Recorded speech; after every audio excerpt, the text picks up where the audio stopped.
can hear and see you just fine. How me? Over. Thank you, sir. Thanks for being here today, and I turn it over to you, sir. Thanks, John. Good afternoon, everyone.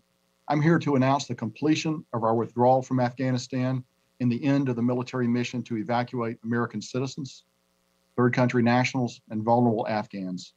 The last C-17 lifted off from Hamid Karzai International Airport on August 30th, this afternoon, at 3:29 p.m. East Coast time, and the last manned aircraft is now clearing the airspace above Afghanistan. We will soon release a photo of the last C-17 departing Afghanistan with Major General Chris Donahue and the U.S. Ambassador to Afghanistan, Ross Wilson, aboard. While the military evacuation is complete, the diplomatic mission to ensure additional U.S. citizens and eligible Afghans who want to leave continues. And I know that you have heard, and I know that you're going to hear more about that from the State Department shortly. Tonight's withdrawal signifies both the end of the military component of the evacuation, but also the end of the nearly 20-year mission that began in Afghanistan shortly after September 11th, 2001. It's a mission that brought Osama bin Laden to a just end, along with many of his al-Qaeda co-conspirators. And it was not a cheap mission. The cost was 2,461 U.S. service members and civilians killed, and more than 20,000 who were injured. Sadly, that includes 13 U.S. service members who were killed last week by an ISIS-K suicide bomber. We honor their sacrifice today as we remember their heroic accomplishments. No words from me could possibly capture the full measure of sacrifices and accomplishments of those who served, nor the emotions they're feeling at this moment. But I will say that I'm proud that both my son and I have been a part of it. Before I open it up for questions, I do want to provide some important context to the evacuation mission that we just completed, in what was the largest non-combatant evacuation in the U.S. military's history. Since August the 14th, over an 18-day period, U.S. military aircraft have evacuated more than 79,000 civilians from Hamid Karzai International Airport. That includes 6,000 Americans and more than 73,500 third country nationals and Afghan civilians. This last category includes special immigrant visas, consular staff, at-risk Afghans, and their families. In total, U.S. and coalition aircraft combined to evacuate more than 123,000 civilians, which were all enabled by U.S. military service members who were securing and operating the airfield. On average, we have evacuated more than 7,500 civilians per day over the 18 days of the mission, which includes 16 full days of evacuations, and more than 19,000 on a single day. These numbers do not include the roughly 5,000 service members and their equipment that were sent to Afghanistan to secure the airfield and who were withdrawn at the conclusion of our mission. The numbers I provided represent a monumental accomplishment, but they do not do justice to the determination, the grit, the flexibility, and the professionalism of the men and women of the U.S. military and our coalition partners who were able to rapidly combine efforts and evacuate so many under such difficult conditions. As such, I think it's important that I provide you with what I hope will be some valuable context. When the President directed the complete withdrawal of U.S. forces from Afghanistan in April, the team at U.S. Central Command began to update and refine our existing plan for a potential non-combatant evacuation operation, or a NEO, in Afghanistan. We have a framework of plans that included numerous branches and sequels depending on the nature of the security environment. Over time, we continued to refine our plans, which included the interagency, the international community, and other combatant commands. Plans such as this are built upon a number of facts and assumptions, and facts and assumptions change over time. While observing the security environment deteriorate, we continued to update our facts and assumptions. As the security situation rapidly devolved in Afghanistan, we took a number of actions to position ourselves for a potential NEO, based upon direction from the Secretary of Defense. We positioned forces in the region and put them on increased alert. We began to pre-position supplies, and we began some preparatory work on intermediate facilities in Qatar with the support of our gracious host nation. When the evacuation was formally directed on August the 14th, we began to carry out our plan based upon the initial assumption that the Afghan security forces would be a willing and able security partner in Kabul, defending the capital for a matter of weeks or at least for a few days. Within 24 hours, of course, the Afghan military collapsed completely, opening Kabul up to the Taliban's advance. On August the 15th, in a meeting with Taliban senior leadership in Doha, I delivered a message on behalf of the president that our mission in Kabul was now the evacuation of Americans and our partners, that we would not tolerate interference, and that we would forcefully defend our forces and the evacuees if necessary. The Taliban's response in that meeting was in line with what they've said publicly. While they stated their intent to enter and occupy Kabul, they also offered to work with us on a deconfliction mechanism to prevent miscalculation while our forces operated in close quarters. Finally, they promised not to interfere with our withdrawal. It's important to understand that within 48 hours of the NEO execution order, the facts on the ground had changed significantly. We had gone from cooperating on security with a longtime partner and ally to initiating a pragmatic relationship of necessity with a longtime enemy.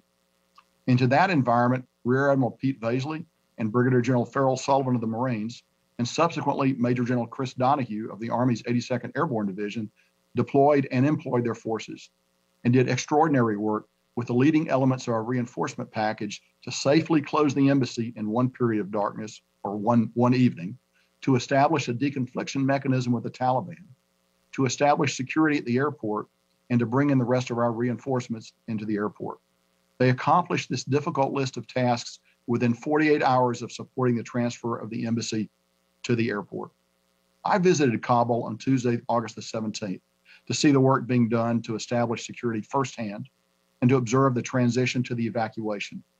I left on a C-17 that brought more than 130 Afghans and American citizens out from Karzai International Airport to Al Udeid Air Base in Qatar. Our men and women on the ground at the airport quickly embraced the dangerous and methodical work of defending the airport while conducting the hand-to-hand screening of more than 120,000 evacuees from 6 different entry points under the airfield. We also conducted 3 separate helicopter extractions of 3 distinct groups of civilians, including at least 185 American citizens, and with our German partners, 21 German citizens. Additionally, U.S. Special Operations Forces reached out to help bring in more than 1,064 American citizens and 2,017 SIVs, or Afghans at risk, and 127 third country nationals, all via phone calls, vectors, and escorting. We have evacuated more than 6,000 U.S. civilians, which we believe represents the vast majority of those who wanted to leave at this time. It would be difficult to overestimate the number of unusual challenges and competing demands that our forces on the ground have successfully overcome.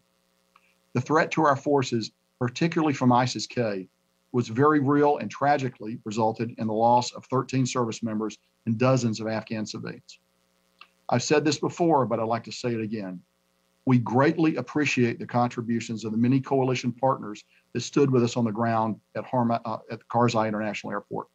I'm just going to single out one nation as an example of the many: the Norwegians, who maintained their hospital at the airport and who were absolutely critical for the immediate care of our wounded after the Abbey Gate attack. Even after the attack, they agreed to extend the presence of their hospital to provide more coverage for us. Our diplomats have also been with us in Kabul from the beginning, and their work in processing over 120,000 people stands right beside that of their military partners. We were a team on the ground. As I close my remarks, I would like to offer my personal appreciation to the more than 800,000 service members and 25,000 civilians who have served in Afghanistan, and particularly to the families of those whose loved ones have been lost or wounded. Your service, as well as that of your comrades and family members, will never be forgotten. My heart is broken over the losses we sustained 3 days ago. As the poem by Lawrence Benyon goes, we will remember them. The last 18 days have been challenging. Americans can be proud of the men and women of the armed forces who met these challenges head on. I'm now ready to take your questions. Thank you, General. We'll start with the lead at AP. I would ask you to, because we're limited on time, to please limit your follow-up so that more people can get questions asked. Go ahead, Lita. General, thanks for doing this. It's Lita with AP. Can you give us a sense of whether or not there were any American citizens or other civilians who were taken out on any of those last couple of C-17s that flew out this afternoon. And can you give us a picture of what you saw with equipment and other things getting either destroyed or removed at the airport before they left? Lita, so no American citizens came out on the last, what we call the joint tactical exfiltration, the last 5 jets to leave. We maintained the ability to bring them in up until immediately before departure, but we were not able to bring any Americans out. That activity ended probably about 12 hours before our exit, although we continued the outreach and would have been prepared to bring them on until the very last minute, but none of them made it to the airport and were able to be accommodated. We brought some of it out and we demilitarized some of it. Let me give you an example of something that we demilitarized. You're very much aware, of course, of the rocket attack that occurred yesterday, where 5 rockets were fired at the airfield. Our CRAMs were very effective in engaging the 2 rockets that did fall on the airfield, and we believe they probably kept them from doing more significant damage. We elected to keep those systems in operation up until the very last minute. It's a complex procedure, complex and time-intensive procedure to break down those systems. So we demilitarized those systems so that they'll never be used again. And it was just we felt it was more important to protect our forces than to bring those systems back. We have also demilitarized equipment that we did not bring out of the airport that included a number of MRAPs, up to 70 MRAPs that we demilitarized and will never be used again by anyone, 27 Humvees, the little tactical vehicle that will never be driven again. And additionally, on the ramp at HKIA are a total of 73 aircraft. Those aircraft will never fly again when we left. They'll never be able to be operated by anyone. Most of them were non-mission capable to begin with, but certainly they'll never be able to be flown again. Thank you. David. General David Martin with CBS.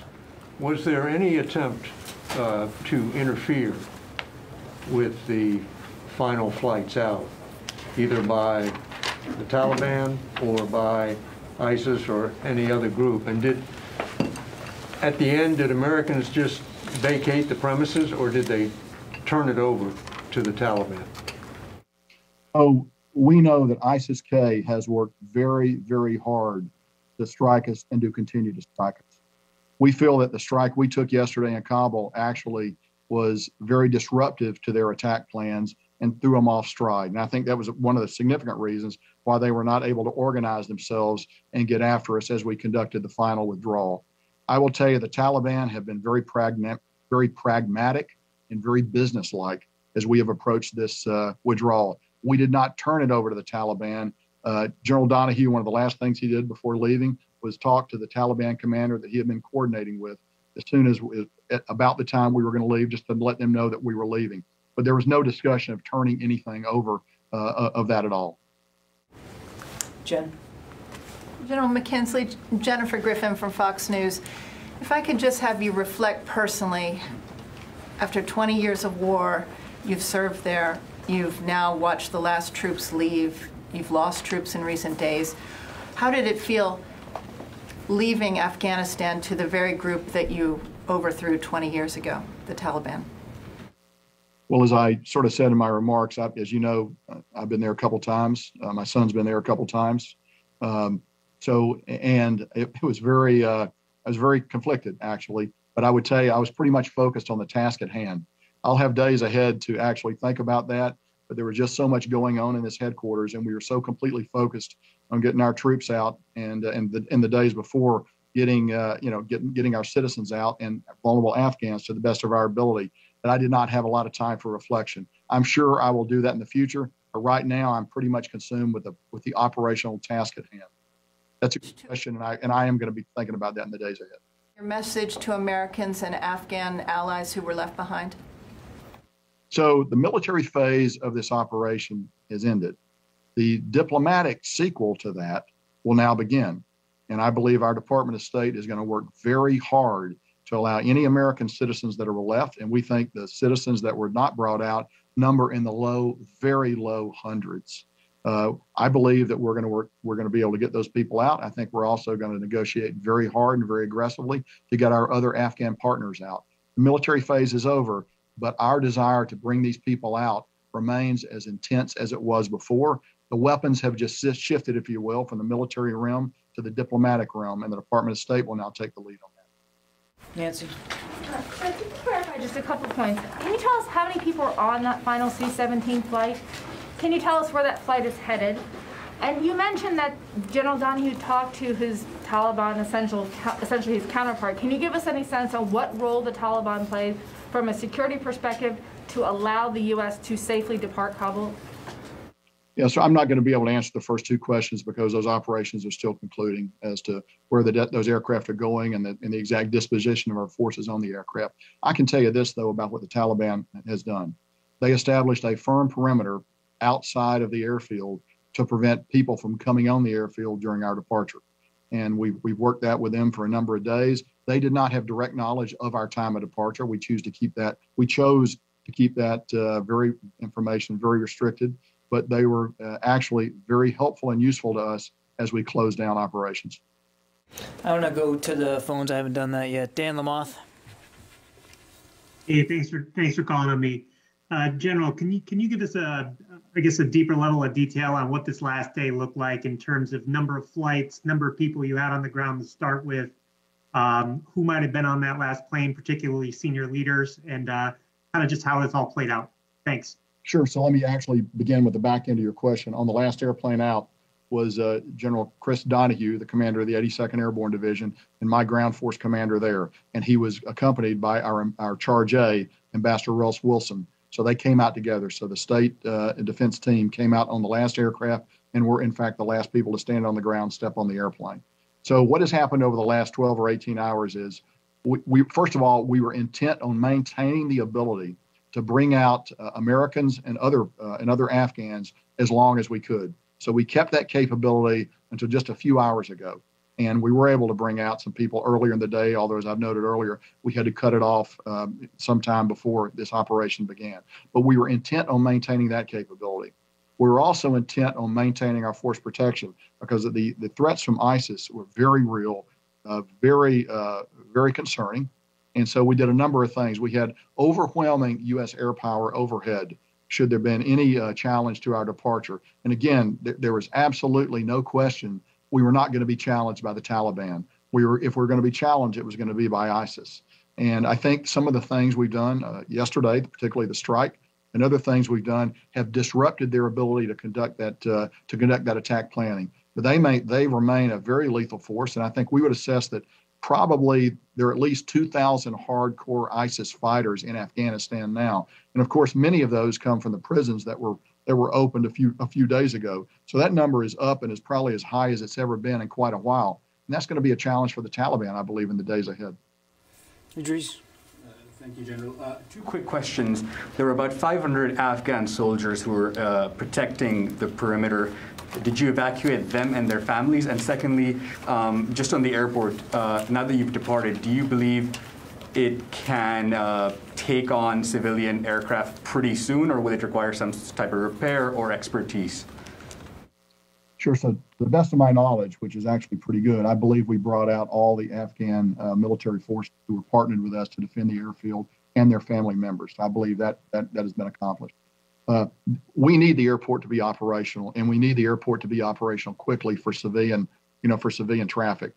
So we're going to do everything we can to help with that. Let me give you an example. One of the things we did not demilitarize as we left were those pieces of equipment that are necessary for airport operations, such as a fire truck, some of the front end loaders, things like that. We left that equipment, so that is available to allow that airport to get back and get operating as soon as possible, and it needs to get operating as soon as possible. Louis. General, today is August 30th, and the deadline had repeatedly been said that it was going to be August 31st. Do you think that there may be some people who had some false hope that they had at least one more day before this happened? And can you explain the tactical decision as to why you completed this mission on the 30th as opposed to the 31st? Sure. So it's actually the 31st in Afghanistan. As we take a look what day of the week, what day of the month it is, it's the 30th here, 31st in Afghanistan. So we actually went out on the 31st, not the 30th, if you look at Afghan time. Look, there's a lot of heartbreak associated with this departure. We did not get everybody out that we wanted to get out. But I think if we'd stayed another 10 days, Louis, we wouldn't have gotten everybody out that we wanted to get out. And there still would have been people who would have been disappointed with that. It's a tough situation. But I want to emphasize again that simply because we have left, that doesn't mean the opportunities for both Americans that are in Afghanistan that want to leave and Afghans who want to leave, they will not be denied that opportunity. I think our Department of State is going to work that very hard in the days and weeks ahead. Courtney? Just one clarification, General McKenzie. It's Courtney Kuby from NBC News. So were there any evacuees left at the airport when the last U.S. military flight left? There were no evacuees left at the airport when the U.S. last flight left, Courtney. Thank you. And then just on the Taliban, you've talked about their pragmatic ways of operating with the U.S. military here. Do you see a role for the U.S. military to have open conversations with the Taliban, even potential coordination going forward, in particular with this growing and now accentuated threat from ISIS? Well, I'll tell you, my dealing with the Taliban and the dealings of my commanders on the ground with the Taliban revolved around our determination to execute this operation, and the very flat statement we made to them that if you challenge us, we're going to hurt you. And I think they recognize that. And for their own purposes, this is something they wanted to have happen too. I can't foresee the way future coordination between us would go. I would leave that for some future date. I will simply say that they wanted us out. We wanted to get out with our people and with our friends and partners. And so for that short period of time, our issues, our view of the world was congruent. It was the same. Finally, I do believe the Taliban's going to have their hands full with ISIS-K, and they let a lot of those people out of prisons, and now they're going to be able to reap what they sowed. Tara. Thank you. General McKenzie, Tara Kopp with Defense One. Can you assure the American public that every single U.S. service member is now out of Afghanistan? Every single U.S. service member is now out of Afghanistan. I can say that with 100% certainty. Carla. Sir, really quickly, just to clarify, you mentioned 123,000 out of Afghanistan. Earlier this morning, we heard 122. So can we assume that that was 1,000 Afghans that came out in some of these final flights? And then I have a quick follow-up. We brought about 1,000 Afghans, I think over 1,500 out in the last 24 hours or so. The exact number, I'm sure, is probably that computation is probably going to change a little bit in the days ahead. I don't think it's going to change much. But yes, we brought a number of Afghans out here at the very end. And then, sir, how would you characterize this evacuation mission? Because on the one hand, 123,000 people got out. On the other hand, of course, you lost 13 Marines. More than 100 Afghans died, and there are still potentially tens of thousands, SIVs, P1s, P2s, and others that wanted to get out that did not get out, as you said. So how would you characterize this mission?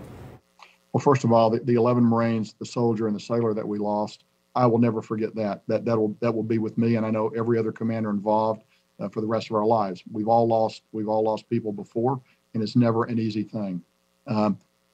You would like to bring out everybody that wanted to come out. We're not able to do that. The situation wouldn't allow it. I think we did a very good job of getting everybody that we could get out, given the unique the challenges of the tactical situation on the ground. The fact that really not all Americans wanted to leave. There are Americans that, for a variety of reasons, want to stay for a while. I think we'll go back and they'll have the opportunity to revisit that and come out if they want. I think it's just important to note that we shouldn't look on this as the end of that engagement about people in Afghanistan. I'm confident that engagement is going to continue through a variety of venues, and it won't just be the United States that's going to be engaged on this. I think our international partners are also going to be very engaged on this as well going forward. Yeah, we got two more, I'm afraid. We'll go to the phones again. Jack Detch. Thanks, General McKenzie. I'm kind of curious just how American citizens are going to be expected to get to the airport and what the continuing terror threat will be just in the coming days, and what the evacuation picture is going to look like for them. So I think that the terror threat is going to be very high, and I don't want to minimize that. But I think what we'll do is we will work with the Taliban and work with the next government of Afghanistan, whatever his characterization is going to be, in order to ensure that our citizens are protected and that they have an opportunity to leave. As you know, we still hold a variety of significant leverage over whatever future government exists in Kabul. And I have no doubt that the Department of State will fully exercise that leverage. Okay. Do you have any confidence in their ability to secure the city right now, the Taliban? I think they're going to be challenged to secure the city. I do know this, just speaking purely practically as a professional, they helped us secure the airfield. Not perfectly, but they gave it a very good effort, and it was actually significantly helpful to us, particularly here at the end. Last question for today, Megan.